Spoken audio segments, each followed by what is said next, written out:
I want to take you back to January 6th and the police officer that was brutally beaten. In fact, here are a couple of interviews with him right after January 6th. I got hurt.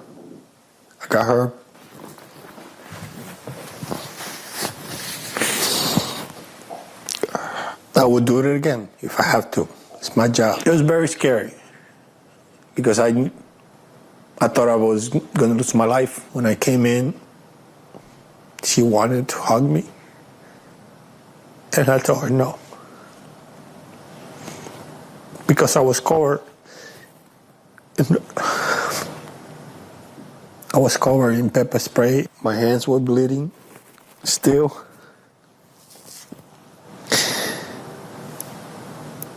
And I couldn't even sleep because I took a shower, and instead of helping, that re-inflamed the chemicals. It had soaked through your clothes? Yes. Took a bath with milk. That ain't help. Wow. Here's another cut. I, too, was being crushed by the rioters. I could feel myself losing oxygen and recall thinking to myself, this is how I'm going to die, defending this entrance. Stop. That is pretty hard to hear. Now, Julie Kelly is a journalist, and she's been given analysis and commentary related to the weaponization of the U.S. Department of Justice. She writes on the Substack, Declassified with Julie Kelly. She also is giving us some really unique looks at January 6th and the pending criminal indictments of Donald Trump. And Julie has just tweeted out earlier this week that story doesn't seem to fit. Do I have that right, Julie? You do have that right, Glenn, and thank you so much for having me on and sharing my work. Sure. So Officer Aquilino Gonell, who you heard there, his sob story, has been one of what I call January 6th celebrity cops. So he was one of 4 police officers, security guards, who testified during the very first January 6th Select Committee televised hearing. The idea of that hearing was to make it sound like Trump supporters tried to kill police officers that day. And Gonell has been now for 2.5 years telling his sob story, his near-death experience, that he almost died, injuries to his head, his hands, his shoulder, that his foot was crushed. Well, footage that was obtained by Joe Hanneman at Epoch Times, I have to credit him. When I was looking at his coverage of what actually happened to Roseanne Boyland, the first person who popped up, in my view, was Officer Gonell. And so I zoomed in. It's like, well, I can't believe this is him. And there he is for 7 minutes, as I should have in my piece and on Twitter, walking around, no indication of any injury, no sign of pain. He's actually kicking things aside with his feet. His hands are visible. There's no bleeding. There's no abrasions on his hands. His shoulders, both shoulders are mobile. He's taking off gear. He's bending up and down. He's moving things around. He's putting on his a surgical face mask. No apparent signs of pain or injury for 7 minutes. But yet here he has been a key figure in promoting the idea that police were almost killed on January 6th and that he was so grievously injured, Glenn, that he had to take medical leave for at least a year, and then only went back to partial duty due to his injuries and surgeries he claimed that he had because of those injuries. What else do you know about him, Julie? I don't know much. I know he is a veteran. I know he's an immigrant, I believe, from maybe the Dominican Republic. That's really all that I know. But Glenn, I also want to underscore his words and his claims are not without consequence.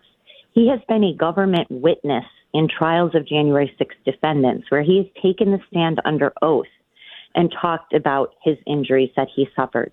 He has filed victim impact statements and sentencing hearings for January 6th defendants talking about these serious injuries that were inflicted by Trump supporters. And he specifically says Trump supporters. He does not say protesters, rioters, Trump supporters. This has helped judges impose very long, harsh sentences against January 6th defendants. And in fact, Glenn, one federal judge, Trevor McFadden, specifically called out Officer Gonell in his testimony in one trial and said that his testimony about his injuries were not credible and that he did not believe when Officer Gonell said he had been beaten with a stolen baton. So it's not just that he's talking on, CNN, Jake Tapper, or he's posting this garbage on Twitter. He has said these things under oath, as I said, with dire consequences for defendants. Do you know, because I know you've been following all of the cases, and I would assume you know some of the attorneys just by following it. Are they looking into retrying their cases? I mean, this is information that the government had and didn't release. That seems like a miscarriage of justice. So well said, Glenn. And this has been a criticism of defendants now for more than 2 years, that this Department of Justice and Capitol Police, by the way, have designated all of this footage as highly sensitive government material. All of it has been under strict protective orders in court. And the government is really only turning over footage to defendants that is case specific. So say in the case Correct. of Pat McCoy, where Gonell testified, they only saw footage of the defendant, the security video of that particular defendant. They didn't turn over or produce the video of Officer Gonell. And this is only one clip that we've seen. I'm sure there's other footage of him walking through the Capitol. And keep in mind, this is around 5 o'clock that day.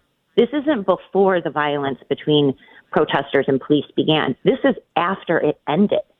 So it's not like he went back to another area of the Capitol and got beaten up by protesters. The building had been evacuated. The grounds were being evacuated. So yes, I believe that the two defendants where Officer Gonell testified and filed victim impact statements, they are on appeal. So I'm sure that this footage will be part of their appeal as to what the government was hiding, not just from the public, but from defendants and their attorneys. Right. So you're following greatly the weaponization of the government hearings that are going on. Do you believe that those move forward into anything of significance? I'm not sure, Glenn. I was really hoping that there would be a separate January 6th committee. And we really need one for two reasons: to expose all of the lies and falsehoods that were promoted by the first select committee, and also to tell the American people the truth, to show them this video. I mean, I post this on Twitter and Truth Social, and I post it obviously in my work, and thanks to interviews like this, it's reaching a broader audience. But they need televised hearings. They need to fight back with what the January 6th Select Committee, because this is the crux of the weaponization of the Department of Justice and this administration. This January 6th is ground zero for turning the war on terror that once was against ISIS and Al-Qaeda against conservatives, Republicans, Trump supporters. So you can't talk about weaponizing government without fully exposing the truth about January 6th. What the Department of Justice is doing, concealing evidence, the lies that the Congress has told to the American people, and how the FBI is using its counterterrorism unit to continue, even this week, Glenn, 2.5 years later, arrest people related to even minimal participation in the events of January 6th. Unbelievable.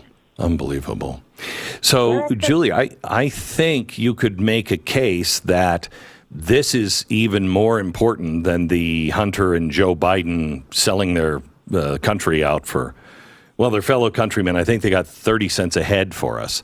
Can you compare the two? I guess, but I would argue that this is more important because everyone sort of knows nothing is really going to happen to Hunter Biden. I think it's extremely useful what James Comer and the Oversight Committee and, of course, the Ways and Means Committee and these courageous whistleblowers from the IRS and FBI are talking about with these investigations. But January 6th it's going to be a key issue in the 2024 presidential race. But it is still, this Department of Justice is still collecting victims. They're still collecting scalps. Yeah. And so there's no, it is far, in my view, of course, far more important. The American people need to know what is happening, not just Department of Justice, but in this courthouse, which is where Donald Trump's lawyers are today, as Jack Smith is now preparing a multi-count felony criminal indictment against Donald Trump for January 6th and could rope in attorneys, White House officials, and maybe even a few Republican members of the House. This is crazy. Thank you so much for everything that you do. I appreciate that you have just zeroed in on this and not let it go, Julie. Thank you. Thanks for having me on, Glenn. Substack Declassified with Julie Kelly. Check it out. Substack Declassified with Julie Kelly.